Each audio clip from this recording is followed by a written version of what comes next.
BJP के पितामह लाल कृष्ण आडवाणी की बोलने की शैली से पूरा विश्व वाकिफ है और आडवाणी जब बोलते हैं तो अपने आसपास के लोगों का जिक्र करना नहीं भूलते। एक किताब के विमोचन के मौके पर आडवाणी के साथ सुब्रमण्यम स्वामी भी थे। आडवाणी ने स्वामी के साथ जुड़ी बात पर कैसे चुटकी ली, आप भी सुनिए। इसलिए क्योंकि मुझे बुक सुन करके और बुक रिलीज सुन करके कुछ कमजोरी पैदा होती है और उस कमजोरी का लाभ उठा करके अजीत डोवल जी ने मुझे कहा कि आप प्रोफेसर वैद्यनाथन की पुस्तक का विमोचन होना है, उसके लिए आप आइए। मैंने कहा वो विषय मेरा नहीं है, मुझे न कॉर्पोरेट सेक्टर का पता है न अनइनकॉर्पोरेट सेक्टर का पता है। तो उन्होंने कहा कि वो आपको कुछ पता मिल जाएगा और दोनों विद्वान आने वाले हैं, वैद्यनाथन जी भी आएंगे और सुब्रमण्यम स्वामी जिनको मैं बहुत सालों से जानता हूँ वे भी आएंगे और आपको तो बुक रिलीज करना है। तो ये आपने कई बार कहा है कि इमरजेंसी के काल में मैं जब बेंगलोर जेल में था तो वहाँ पर जितने शब्दों का प्रयोग होता था उसमें सबसे अधिक प्रिय शब्द होता था release.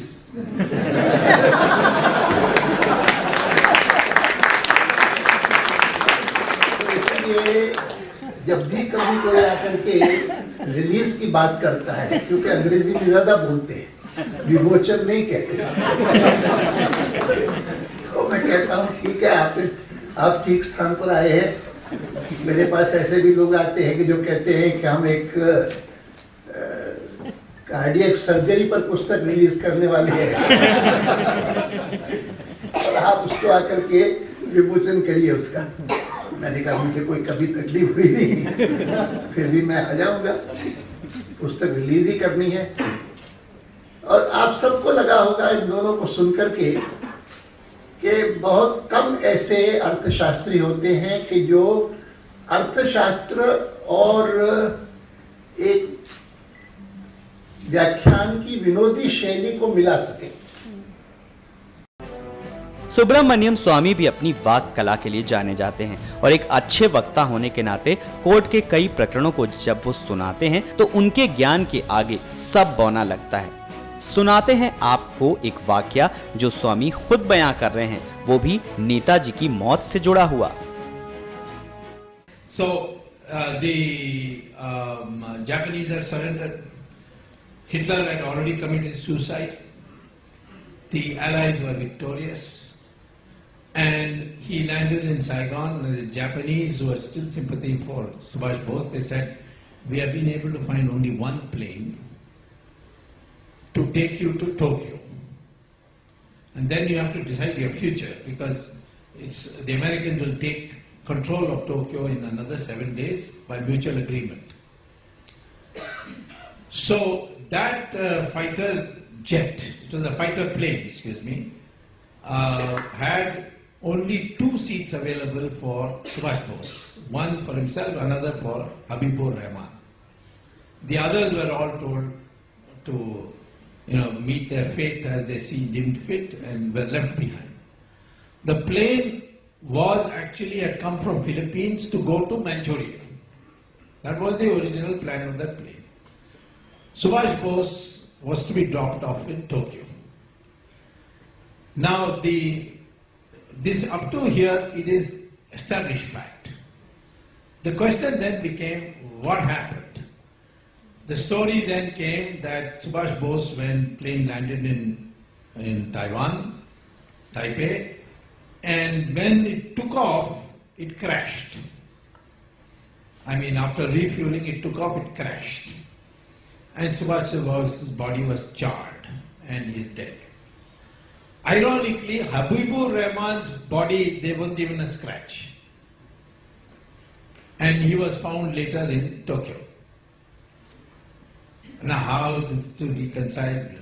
Then the Americans were asked only in 2003, never before, was there a crash in Taiwan, in Taipei?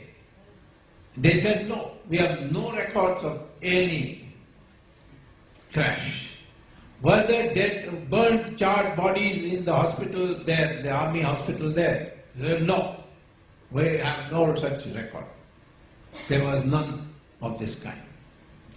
So, there is no evidence. Why did Shah Nawaz Khan go and ask this question in Taipei? Because Shah Nawaz Khan took the stand, we don't recognize Taiwan, therefore I didn't go. It's a stupid argument, you see. But he didn't go. New commission came up in 1970, Khosla Commission. Why didn't they do? Well, Khosla Commission did go to Taiwan, but they didn't go to the area of the crash. Just did some sightseeing, maybe bought some electronics and came back. So, no one has gone. Now, the Calcutta High Court had directed the NDA government to set up, Vajpayee's government to set up a commission inquiry, and one was set up under Justice Mukherjee. He took the trouble of asking the Americans. The Americans given it in writing. No crash. No charred bodies. So that theory is totally discredited. So then what happened?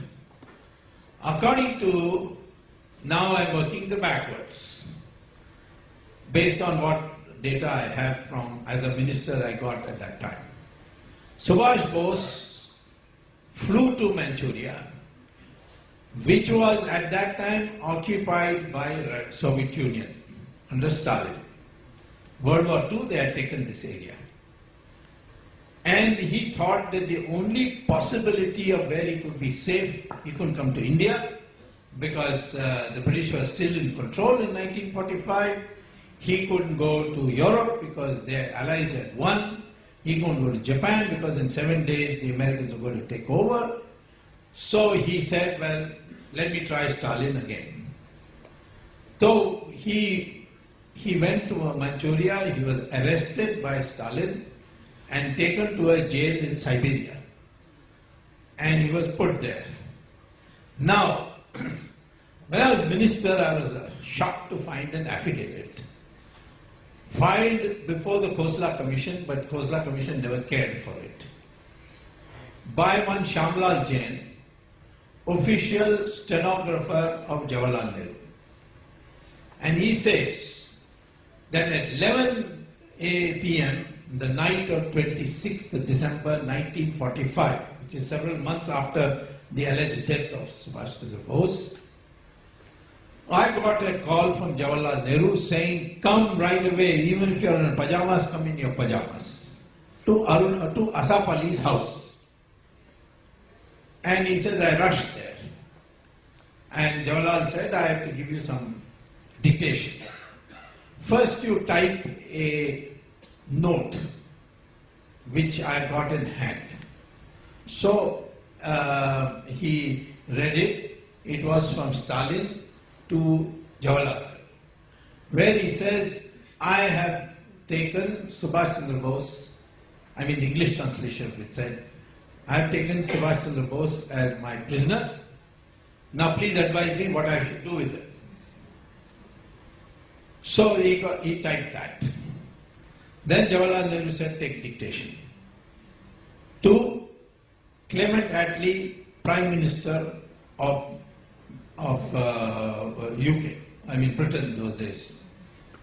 And he says, Dear Mr. Prime Minister Attlee, I have been just informed by that scoundrel Stalin that he has got Subhash Chandra Bose in his custody. And he wants to know what he wants me to advise him what he should do with him. But it is your responsibility, because you have declared him as a war criminal.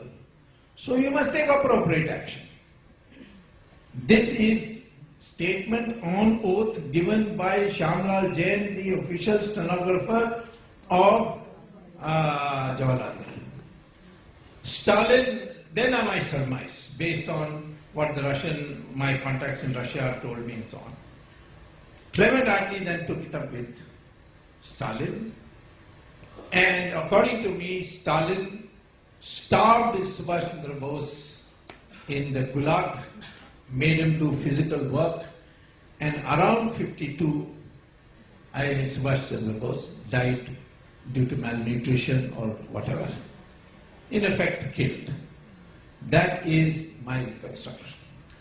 Now, why these files are not being declassified? There is no Soviet Union now. Putin doesn't care a damn for Stalin. So why is there, which friendly country you can be? Today, Labour Party is not in power. The present Conservative Party will be delighted if we can defame Labour Party so that all the Indians will vote for Conservative Party. So what is it that is stopping our government from declassifying it? But I can tell you, we will get it declassified, without doubt. Jawaharlal Nehru also pocketed all the treasures of Subhash Chandra Bose's INA.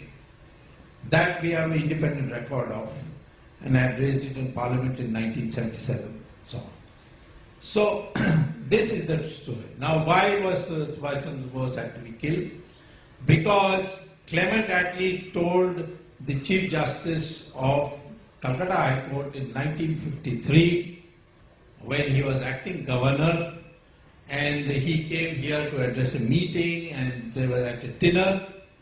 He said that we left India the day we came to the conclusion that the army will not listen to our directions.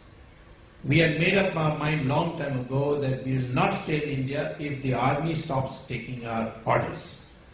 And Subhash Chandra Bose had created such a climate that the army and the navy, they were all in a state of revolt. And although we admire the work of Mahatma Gandhi for all that he did for organizing the revolt, but that didn't bother us. What bothered us would be our fate if Subhash Bose returned to India. And therefore, he had to be killed. So that was the way, and don't worry, this is either the government releases it, or soon I will go to court and get it released. All the best, all the very best for this effort, sir. Extremely